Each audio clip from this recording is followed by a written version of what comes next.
Hey guys, this is my second video. I wanted to redo um, another one besides my entry first video. That one was scripted.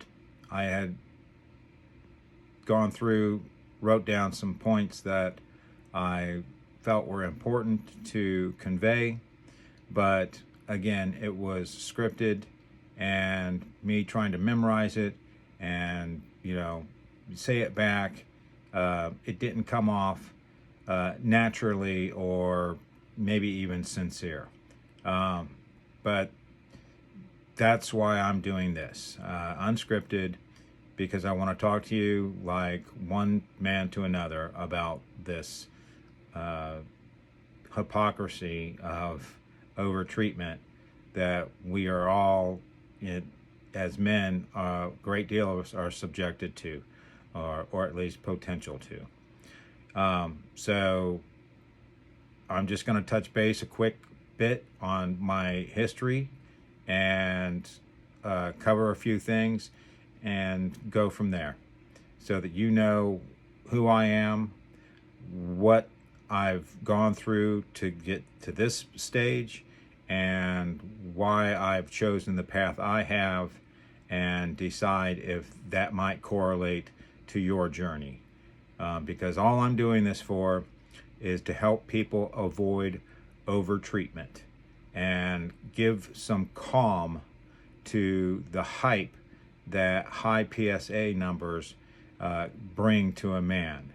And there's not enough information. Well, there is, but nobody educates themselves until our feet are to the fire, and we need to. And then when you do, it's an awakening, and you learn a lot more. And you also learn how some doctors aren't conveying anything except for the worst case scenario. Or at least that's been my experience and a lot of gentlemen's experience that I see online.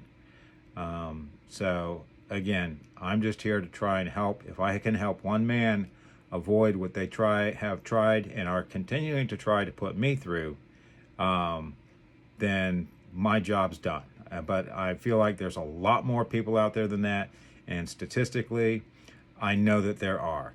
And I know that people have had these surgeries, prostatectomies done, radiation done, and they've suffered terrible side effects and lived with that for the rest of their life, all in the vain name of living, when they could have probably lived anyways, but a better life, and with prostate cancer. Prostate cancer is a unique cancer of all the cancers. If you get cancer anywhere else in your body, you do want to get it out of you. But prostate cancer grows slowly and in the prostate, and most men die with prostate cancer, not from it. As we age, most of us are going to get prostate cancer. That's part of the journey of being a guy. And once you accept those facts, and then it's easier to proceed in a calm manner when your numbers start to rise, and they all start to rise as we age. With all that said, my first heightened numbers were in 2016. It jumped to over 4.4. My primary physician was very concerned. I was healthy. I've always been active. I was not concerned. I felt good. That was good enough for me. I've always kind of reacted to how I feel. That's the best. No one knows us better than ourselves, our bodies. So, that's our call, and that's what I did. And I did that for years. So it went up from 4.4 to 4.9 to 7.9, 6.5, 6.6, 8.2, down to 5.79, 5.54, up to 7.53, up to 12.63. That was last year. That was the big one that got my attention. But if you notice, I know I rambled those off. Those were all in sequence for a decade. That's from 2016 to where we're at now is 2026. And I just left the last couple off because that's part of my journey right now. But regardless, the pattern there is ups and downs, ups and downs. And I want you to remember that, because if that's part of any of y'all's experience, then you'll want to bring that to your doctor's attention if they don't pick up on it themselves. So I'll finish telling you my story, and then we can circle back to that thought process. So last year in November, or actually October, my PSA had jumped, and my primary physician told me it was at 12.63. Told me to go to a urologist. I said, all right, that got my attention. I was scared. I was like, shit. That's way higher than I've ever seen. Okay, it's above 10. I hadn't been above 9. Or even 8. So again, started getting the fear factor going. Once I went in, saw the urologist, they did a DRE on me, and everything seemed fine. Still have no symptoms except for a weak stream, weaker than when I was younger, but it's not impeding my life. It's not bothersome to me at all. I got to go to the bathroom about twice a night in the middle of the night. That's about the biggest consequences that I'm suffering at this time. Otherwise, again, I stay very healthy. I walk 5 miles a day on a treadmill and do various other exercises to try to, stay a little bit in shape. And so anyways, after going to the urologist, he wanted me to go get another PSA test. So I did. And so my number had gone from 12.63 with my primary up to 12.97. At that point, I was like, shit. I was really concerned.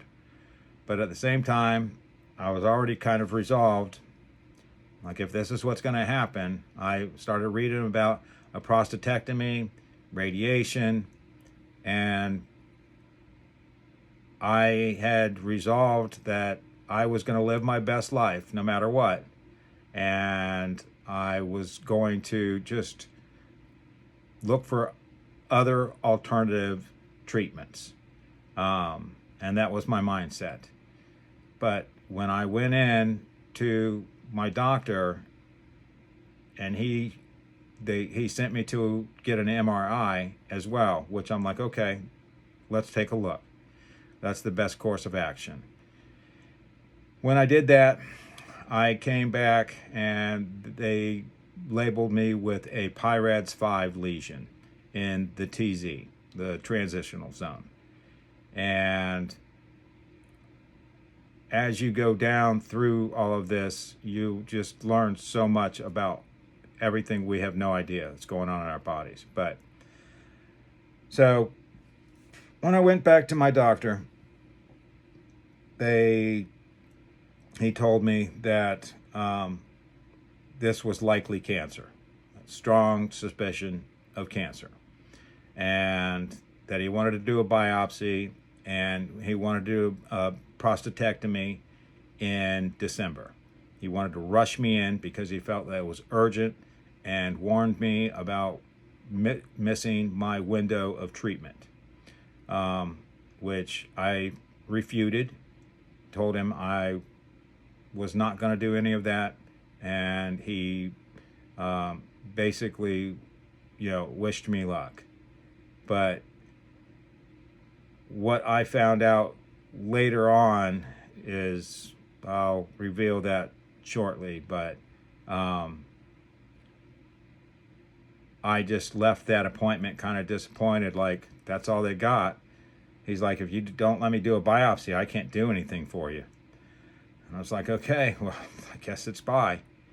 And I was like, well, I'm just on my own now. And that's when I just started doing all the research that I could, learning about every aspect of, the prostate, our bodies, the things that are being affected, how everything's working, supplements and foods that we eat, things that can possibly help. What can I do to improve my future? That was my goal with my research. And with that, within a week of just, nonstop researching, I came up with a list of foods, a long list of foods that had at least minimum clinical trials of positive benefits towards fighting cancer and or inflammation. Same thing with all throughout my diet. So I was basically eating, and still am, mostly vegetarian, only chicken, turkey, and wild-caught fish, sardines and salmon mostly, and no alcohol. I haven't drank since 2014 anyways for myself. I only drink water, hibiscus tea, and green tea. That's it, every day. I'll go down in my menu, my diet in another video later on, but mostly, again, I don't eat any garbage food. It's all real food. I gotta cut my food up every day, and that's fine. So I started doing that in mid November, and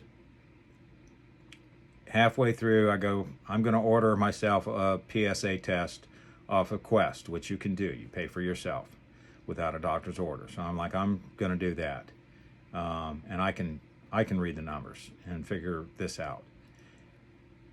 I was hoping it would go down a little bit. And I was extremely shocked when I saw what it was, because I didn't expect that. But what it went from, the last reading with my urologist was 12.97. In 40 days, it went down to 6.64. 47% drop. That encouraged me greatly. I've been keeping the diet the same, and I said, you know what? I'm going to get another PSA test in February and see if this is still working. And I thought it was going to be lower. I was convinced it was going to get lower or stay the same. And I just got my test results back the other day, but I go to my doctor to discuss them, but they send them to you in the email. And my PSA went up from 6.64 to 9.8. I was really discouraged. But after that, just prompted me to do more research, ask more questions.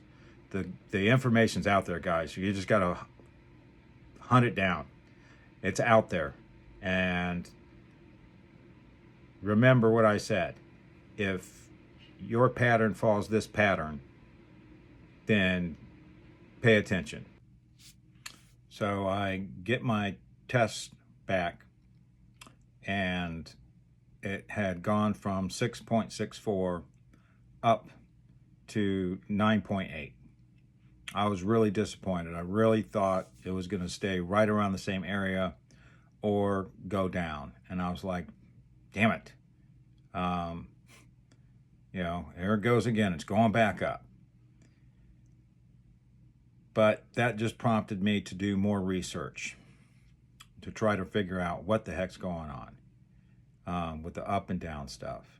And I ran across more information that you need to know, because our doctors, at least my doctor and other doctors, don't seem to be even acknowledging or looking at this side of it.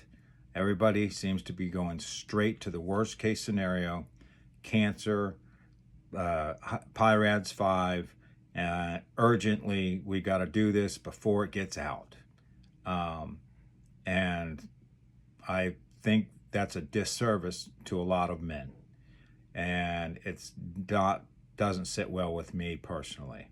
Everybody's got to do what you think is right for your own situation. This is just my story, but I know I'm not the only one. So I go in that was the test results. I got emailed, but I go in to see my doctor, my urologist, to discuss this with him on Tuesday. And that will be the big reveal as to if he can pick up on what I've discovered. Like I said, the information is out there, and that the pattern, and I can be wrong, guys, I'm the guinea pig. You get to watch me on my journey, and either make a fool of myself or be redeemed at the end of all of this, and live a content and happy life with just the way I am. Or if I'm wrong, I'm okay with that decision. There's lots of trials, there's lots of information I'm going to relay to you guys down the road. The PROTECT-T trial is one of the most recent from 2023. I won't bore you with all the details, but just look that one up. All three groups, active surveillance, radiology, and prostatectomy, all three of them virtually the same effects at the end of or same results at the end of the trial of 15 years of following these people. Their results, the mortality rate was virtually the same, like less than 3% variance of, for each group. So anyways, you look up the details of the trials yourself, but active surveillance is the way to go for me. I will continue to do repetitive PSA testing throughout the year, 3 to 4 times, and I will do annual or semi-annual imaging, MRI, if things start to become more concerning. But as it sits now, I am more convinced than ever with the research I have that my situation with the up and down PSA over the years and it slowly increasing, that is typical of BPH and prostatitis and inflammation. I've searched and searched, and cancer does not go up and then go down. It goes up. It is not highlighted anywhere that there are drops of any number, because all it's doing is multiplying. Okay? And again, I've had ups and downs by points over several point levels, up and then down, and then here we are. Then it goes to the big jump, 12.63. Well, I'm getting older, my prostate's getting larger, and as your prostate gets larger, it pushes more PSA into your bloodstream. That's a fact of the matter. This is something else that they don't openly talk about, okay? And we don't know, and we just listening to the good doctor, okay? But these are all things to take into consideration instead of just believe that you have a high number, you've got cancer. That's wrong, okay? And it's not right for me, and it's not right for a lot of you. I know you feel it too. So anyways, Tuesday, I'm going to go in, talk to my doctor, and we'll see if he is willing to have any kind of conversation or acknowledge that BPH might be the driving factor of this and that cancer's not. I've got a lot more evidence. I can't dive into it all. It's just too much. But it's enough to make me sleep really good at night right now. I have no problem with it. I'm very confident. All I have is a high school degree. That's it. Okay. And yeah, I'm pushing back against what, college educated doctors that spent, 8 years studying to do this profession, and it's not for me. Their decisions, I think they just get too many cancer cases and they see a pattern that they can't even see another pattern that they should be looking at that will cause men less harm. So I don't know. That's not mine to figure out. I just know all I want to do with this channel is to educate people to all the stuff that I've figured out and give you the option.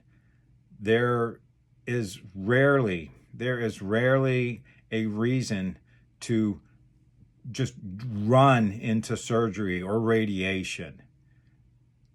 Active surveillance for a period is the way to go. Most cancers, prostate cancers, are slow growing.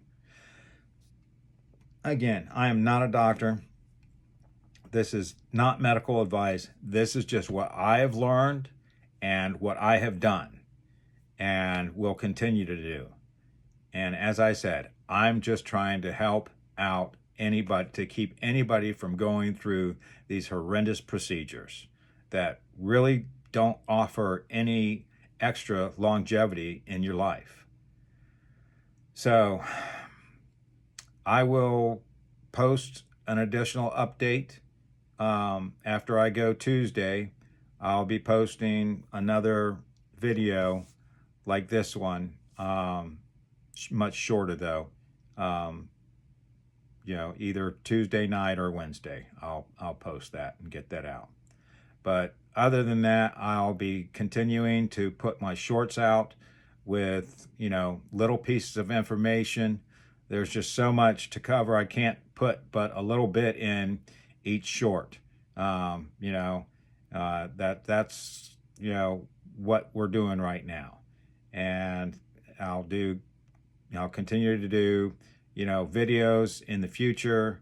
The more of a community that we build here, the more people I find out that are being helped by this information, we can grow together and learn from each other. So that's it for now, guys. I look forward to talking to you in the future.